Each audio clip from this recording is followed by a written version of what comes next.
Good morning, everyone. This morning, I woke up a little early, and as I was sitting in my garden with my cup of tea, something struck me. This thing about early morning. You know, as a student, I have heard this. As a mother, I have told my children, I'm sure. And a whole host of my students always will point out this ongoing tussle. Parents tell us to wake up earlier, study in the morning.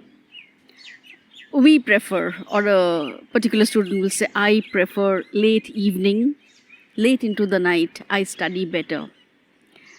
So this brings me to this eternal, unresolved question. The question is, are you a lark or are you an owl? Yeah, I'm using a bird example here, two birds actually. The lark is a bird associated with, early morning, starts chirping right in the morning. And an owl, as we know, is a night bird. So which one are you? At this point, some of us are tempted to say neither or a little bit of both. I have shades of, I have days when I function better in the early part of the morning, and then I have days when late night seems a better option for me to put in maximum effort. The point here is to identify, recognize, and understand your body's cycle. None of us actually fall into a total pattern of I'm an early morning person or I'm a late night person.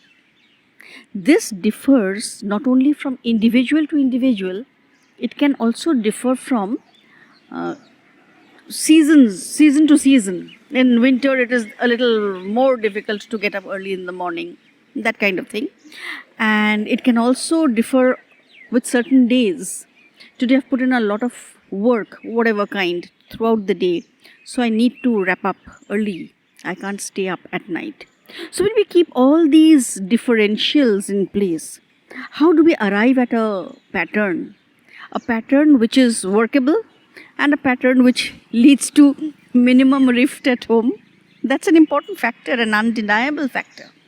So here, what do we do? What we can do here will be make out a certain pattern. This much study will be done, this much area of work will be completed in 1 day's time or in 2 days' time. And now figure out. After this, don't be a little too lax on yourself. Unknowingly, we are very, very soft with ourselves. Can't do it now, too tired, not in the mood, I'll do it tomorrow. Don't do that. We don't have time anymore for those little luxuries. We can't push it any further.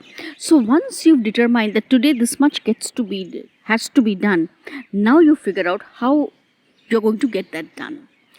It might call for a little added pressure into the night. It might call for waking up early in the morning. There, please be very strict with yourself. And then you can go ahead being a combination of there's a little bit of a lark in me and sometimes I'm totally an owl. Keep in mind this tendency for several of us to say that we are night people stems from the fact that at night all surrounding sound seems to have shut down, and when that shuts down, maybe all the extra thoughts buzzing in our heads, all the confusion in our minds, that too tends to quieten down. This ideally brings us into a space where we can concentrate more, focus better. So what did we say? We need the sounds to be cut out.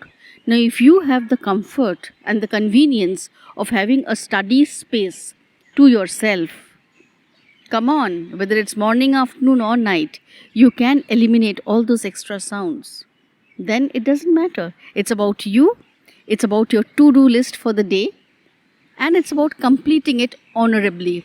Remember, your ultimate accountability is solely to yourself. The one person in the whole world you can't cheat is yourself. So have you done what needed to be done for today?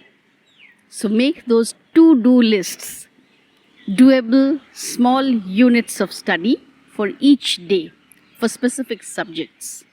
And then go by your body cycle. You'll manage. We all did. It's doable all the way.